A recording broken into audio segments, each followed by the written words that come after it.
Today, we go on an adventure to the Isle of Java.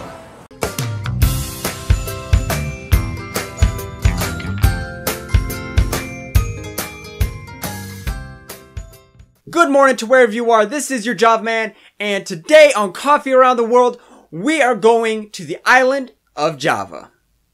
Now this is an island in Indonesia, which happens to be the 13th largest island in the entire world. Now there are 4 sections to this island. There's East Java, West Java, Central Java, and Banten.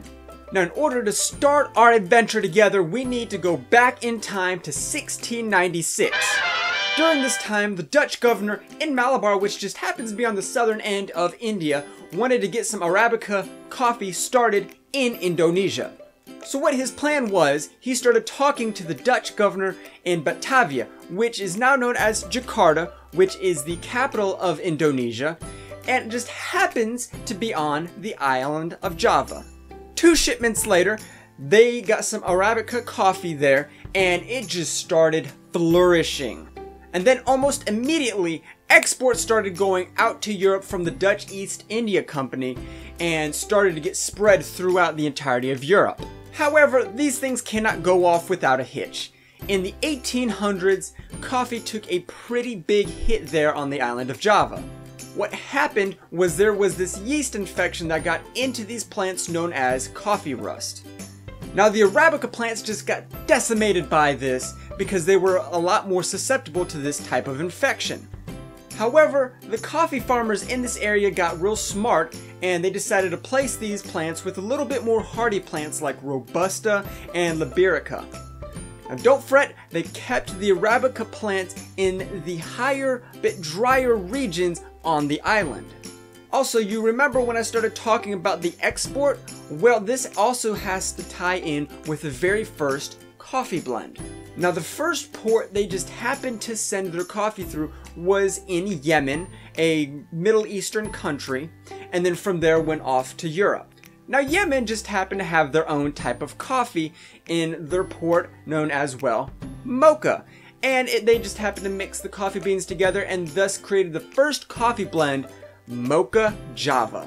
Now there's another type of coffee they have on the island of Java that is pretty unique to them. What they do is they take these coffee beans and they let them just age for about 3 years.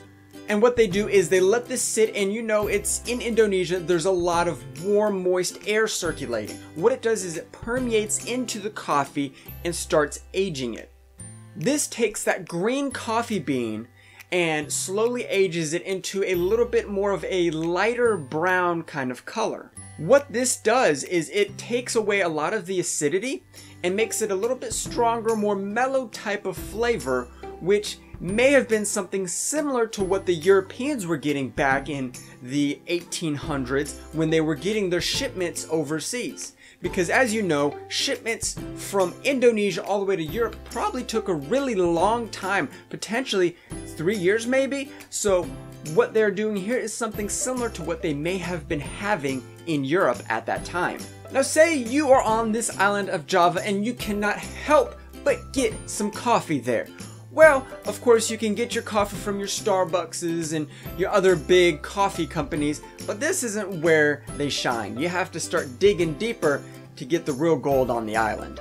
Now sure, you can find the coffee there at the local grocery stores, but where they really shine is at these little roadside stalls known as warung kopi.